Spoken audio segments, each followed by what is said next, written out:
اعوذ باللہ من الشیطان الرجیم، بسم اللہ الرحمن الرحیم۔ السلام علیکم ناظرین، امید ہے آپ خیریت سے ہوں گے۔ لاہور سے شیر افضل مرت گرفتار ہو گئے۔ شیر افضل مرت اس وقت ایک جرت کا استعارہ، ایک تگڑے آدمی کے طور پہ اس کی شناخت ہو چکی ہے۔ شیر افضل مرت جو عمران خان صاحب کی کوئی 250 مقدمات کی پیروی کرنے والی ٹیم ہے، ان میں سے ایک وکیل ہیں۔ انہوں نے پچھلے 2 ہفتوں میں خیبر پختونخوا کے چاروں کونے انہوں نے گھومے اور کنونشنز کیے، اور جو کنونشنز اس انداز سے ہوئے کہ پتہ چل رہا تھا کہ وہ جلسے بھی اس سے پیچھے رہ گئے۔ خیبر پختونخوا میں جلسوں کے دوران، کنونشن کے دوران، کارنر میٹنگ کے دوران شیر افضل مرت نے اعلان کیا کہ وہ پنجاب کا رخ کریں گے، اور اب وہ آج ان کا اس حوالے سے لاہور ہائی کورٹ میں وکلاء سے خطاب تھا، اور انہوں نے بہت دبنگ انداز سے وہاں خان صاحب کا موقف بیان کیا، خان صاحب کا پیغام بھی قوم کو پہنچایا، اور انہوں نے کہا کہ انشاءاللہ ہم ہر صورت میں جو مرضی ہو جائے، پنجاب پولیس جو زیادتیاں ہمارے ساتھ کر دے، انہیں اندازہ تھا کہ یہ کچھ ہونا ہے، تو انہوں نے کہا کہ ہم کنونشنز کریں گے انشاءاللہ اور بھرپور انداز سے کنونشن کریں گے۔ جیسے ہی وہاں سے وہ نکلے تو لاہور ہائی کورٹ کے باہر سے انہیں پولیس نے گرفتار کر لیا۔ اب بظاہر تو وہ پولیس ہی لگ رہی تھی، لیکن جو 7 فٹے کالے سر پہ ٹوپ چڑھائے جو لوگ تھے، وہ لگ رہا تھا کہ وہ کوئی مخصوص کسی فورس کے لوگ ہیں۔ بہرحال جو بھی ہے، انہیں 3 MPO میں اب بعد میں پتہ چلا کہ 3 MPO کے تحت انہیں گرفتاری کر کے تو تھانہ مزنگ میں انہیں منتقل کیا گیا ہے۔ بہرحال یہ ہے کہ ایک جو طے شدہ چیز ہے کہ خوف اپنی تمام حدیں پھلانگ چکا ہے۔ اب وہ ایک حد تک ہوتا ہے نا کہ درد بھی، وہ کہتے ہیں کہ وہ درد بھی ایک حد تک درد رہتا ہے، اس کے بعد پھر وہ درد جو ہے درد نہیں رہتا پھر، اور جو خوف ہے اب وہ خوف والے بت عملاً ٹوٹ چکے ہیں، اور عمران خان صاحب کی جو ان کی سوچ ہے، ان کا جو کہنا ہے، ان کا جو موقف ہے، ایاک نعبد و ایاک نستعین، وہ بے خوف ہو کے بندہ جو کھڑا ہے، وہ لوگوں کو طرز عمل پسند آ گیا ہے۔ جس طرح سے اس سے پہلے لوگ ذوالفقار علی بھٹو صاحب کے ساتھ کھڑے تھے، اس سے بہت آگے کے انداز میں لوگ اس وقت عمران خان صاحب کے ساتھ کھڑے ہیں۔ ناظرین، جو جیل میں تماشا لگا ہوا ہے کہ کل رات پتہ چلا جی کہ عمران خان صاحب کو توشہ خانہ ریفرنس میں گرفتاری ہو گئی ہے ان کی، اور پھر یہ بھی پتہ چلا کہ سائفر کیس میں ان کی ضمانت کو رات 8 بجے خارج کر دی گئی۔ پھر یہ بھی پتہ چلا عمران خان صاحب کے وکلاء نے کہا کہ قرارداد فرد جرم یعنی چارج فریم نہیں ہوا، لیکن سرکار کی طرف سے یہ کہا گیا، اعلان کروایا گیا ٹیلی ویژنز پہ اور میڈیا میں کہ جناب چارج فریم ہو گیا ہے۔ وکلاء کا کہنا یہ ہے، جو انہوں نے پریس کانفرنس میں اور پریس ٹاک میں گفتگو کی ہے، انہوں نے یہ کہا ہے کہ یہ ہماری موجودگی میں کوئی چارج نہیں ہوا، اور ایسا چارج جو وکلاء کی عدم موجودگی میں ہو، جو چوری چھپے جو کچھ کرا لیا جائے، اس کی کیا قانونی حیثیت ہے؟ لیکن ایسا ہی ہو رہا ہے۔ عمران خان صاحب کے ساتھ اس سے پہلے توشہ خانہ جو کیس تھا کچہری میں، ہمایوں دلاور صاحب نے یہی کچھ کیا تھا، اور یہی تاریخ جو ہے وہ ذوالقرنین صاحب اس وقت اڈیالہ جیل میں دہرا رہے ہیں۔ اگرچہ وہ کہتے ہیں کہ آپ کے ساتھ پورا انصاف ہوگا، لیکن انصاف ہوگا تو ہوتا ہوا نظر آئے گا، ابھی تک نہیں ہو رہا۔ ناظرین، الیکشن کمیشن میں جو PTI کے انتخابی نشان بیٹ کے حوالے سے جو کیس چل رہا تھا، اس میں 14 جو مختلف درخواست گزار ہیں، ان سب کا آج موقف اور ان کی بحث سماعت کر لی گئی ہے، اور اس بحث کے بعد اب دیکھیے کہ الیکشن کمیشن کا اونٹ کس کروٹ بیٹھتا ہے۔ ویسے ہمیں توقع تو 100% ہے کہ وہ کروٹ ان کی ایک ہی ہے، ہاں کوئی 1.1% چانس ہے کہ کوئی میرٹ پہ اگر وہ فیصلہ چاہیں تو وہ درخواستیں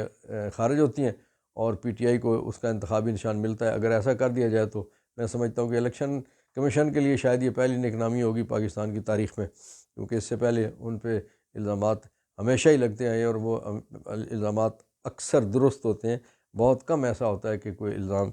وزن والا نہ ہو۔ لیکن جو اس وقت صورتحال ہے عملاً کہ الیکشن کمیشن نے جس طرح سے، الیکشن کمیشن سپریم کورٹ کہہ چکی ہے کہ نہ وہ عدالت ہے نہ ٹریبیونل ہے، لیکن اس کے باوجود انہوں نے عمران خان صاحب کو بلایا ٹرائل کے لیے۔ جیل والوں نے کہا ہم نہیں لا سکتے، وفاق نے کہا کہ ہم نہیں لا سکتے، سیکیورٹی مہیا ایک شخص کو نہیں کر سکتے۔ 25 کروڑ کا ملک ہے، باقیوں کو کوئی سیکیورٹی مہیا کی جائے گی؟ لیکن اس سارے کے باوجود اگر عمران کو وہاں نہیں لا سکتے تو پھر الیکشن کمیشن نے یہ کہا ہے کہ ہم تو جیل میں چلے جائیں گے، اور جیل میں چونکہ باقی 20 مقدمات میں خان صاحب کو رگڑا دینا ہے، سیفر کیس میں سزا دینی ہے، اس لیے وہ معاملہ تھوڑا سا دنوں نہیں گھنٹوں کہہ لیں، گھنٹوں پہ وہ ٹلا ہے، لیکن یہ ہے کہ اس میں جو ضمانت تھی وہ ذوالقرنین صاحب نے، جج صاحب نے خارج کر دی۔ ناظرین، سپریم کورٹ میں اس وقت بڑی خطرناک صورتحال چل رہی ہے کہ آج میں جب یہ آپ بھی لاگ سنیں گے تو اس وقت تک شاید کوئی فیصلہ آ چکا ہو یا سماعت مکمل ہو چکی ہو۔ سماعت جاری ہے، اور جس میں جسٹس نقوی صاحب کے خلاف جوڈیشل کمیشن سماعت کر رہا ہے، دوسرا آج وہاں پہ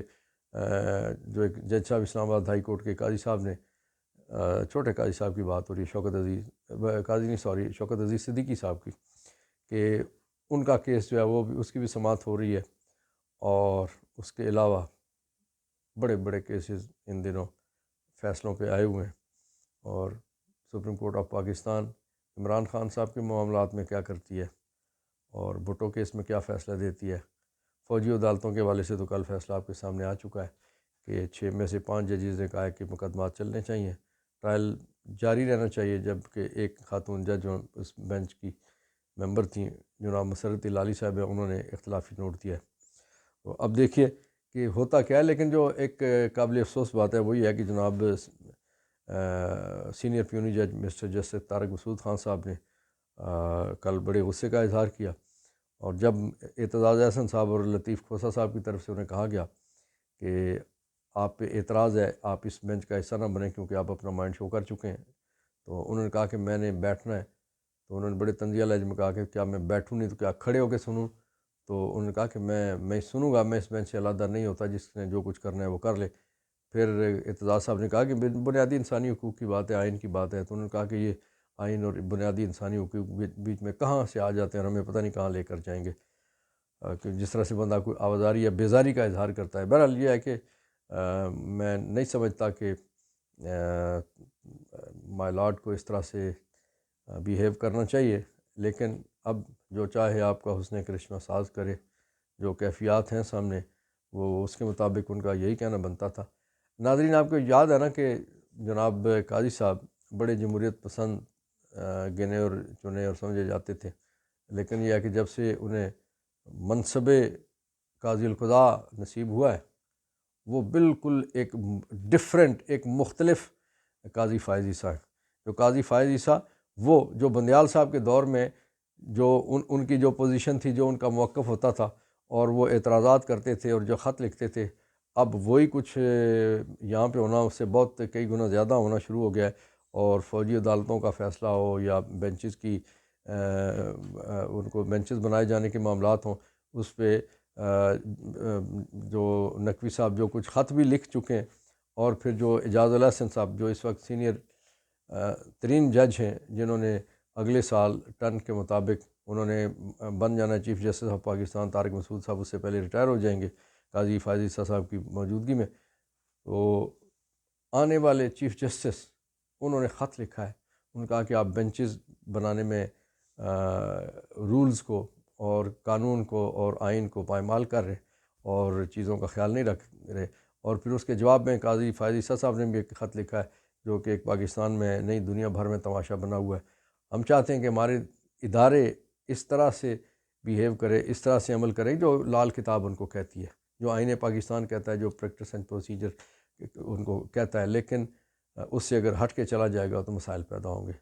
ہماری دعا ہے کہ اللہ رب العزت آئین پہ، قانون پہ چلنے کی توفیق دے۔ اس کی وجہ یہ ہے کہ ہم آئین اور قانون پہ جس دن چلیں گے، ہماری ریاست نیک نام ہوگی، ہمارے ادارے نیک نام ہوں گے۔ ادروائز جو پائمالی ہو رہی ہے آئین، قانون اور ضابطے کی، اس کی وجہ سے پاکستان کی ذلتوں میں اور اندھیروں میں اضافہ ہو رہا ہے۔ اللہ تعالیٰ ہمیں اندھیروں اور ذلتوں سے نکال کے روشنیوں کے سفر پہ گامزن ہونے کی توفیق دے۔ اللہ تعالیٰ میرا، آپ کا، ہم سب کا حامی و ناصر ہو۔ پاکستان پائندہ باد، فلسطین زندہ باد۔